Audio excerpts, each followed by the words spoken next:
এখানে এসআই এর হেয়ারিং চলছে। তো এখানে মানুষ এসছে সকাল থেকে। তো মানুষ এতটা হয়রানির শিকার হয়েছে যে এসআই এর ফর্ম নিয়ে। তো আমরা ইনশাল্লাহ দেখবো যে মানুষকে জিজ্ঞাসা করবো যে হেয়ারিং এনারা কখন এসছে। এই মানুষকে সকাল থেকে এতটা হয়রানি করা হয়েছে, জিজ্ঞাসা করবো কখন এসছো। 5টার সময় এসেছি। সকাল 5টা হ্যাঁ, এখনো হয়নি? না এখনো হচ্ছে না, লাইন প্রচুর আছে আচ্ছা, আর খুব বিশ্রী কারবার। খুব বিচ্ছিরি কারবার। কিছু সরকারকে বলতে চাও? সরকার পুরো সোয়ারের বাচ্চা, মুখ্যমন্ত্রীও নরেন্দ্র মোদীও।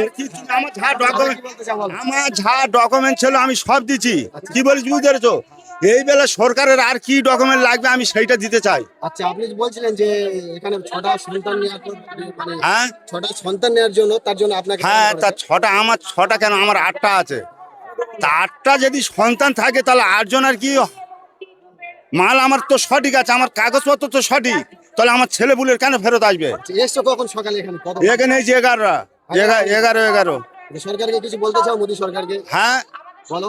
কি বলবো, এই আমাদের কাগজগুলো সঠিক হওয়ার জন্য তো এখানে এসেছি। তা সঠিক না হলে সরকারের এবার জানবো যে আমার 10টা ছাবাল কি করে হয়েছে, সরকারের সেইটা দেখে দেবো। আচ্ছা, তাহলে সরকারকে এইটুকুই বলবেন? হ্যাঁ, আমি এইটা দেখে দেবো সরকারের। আচ্ছা, ঠিক আছে। আপনারা কখন এসে সকালে? আমাদের তোমার হ্যাঁ, 9টার দিকে। 9টার দিকে এসে, তাই তো? কষ্ট তো নিশ্চয়ই হচ্ছে। আর কষ্ট তো হচ্ছে। সরকারকে কিছু বলতে চাও যে এই বিষয়ে? প্রতি জেলা করে করলে লাভ নেই, লাভ আছে কি? খারাপ তো। একটা লোক কত কাগজ জমা দিতে পারে? সেই তো, মানুষকে শুধু হয়রানি করে। বলো তো, মানুষকে হয়রানি করে না? এই যে কার 4টে জেলে, কার 5টা জেলে, সেই সব সরকার জমা দিতে হবে, সেই তো, জমা করে দিতে হবে। এই তো এখানে দেখো কত বোনেরা আছে, এখানে কত মা বোনেরা সকাল থেকে এসে দাঁড়িয়ে আছে, তাদের কতটা হয়রানি হচ্ছে, তাই কি না? তা সরকারকে একটাই কথা বলতে, 5টার সময় এসেছি, এখন হ্যাঁ এখনো হচ্ছে না। ভোর 5টার সময় এসছে এই ভাইরা, দেখছো এখানে ভোর 5টার সময় এসছে। তো আপনি কখন এসেছেন এখানে? আমি এখানে এসেছি 10টার সময়, আর এখন বাজে 2:30, মানে 5.5 ঘন্টা হয়ে গেছে, এখনো বসে আছি।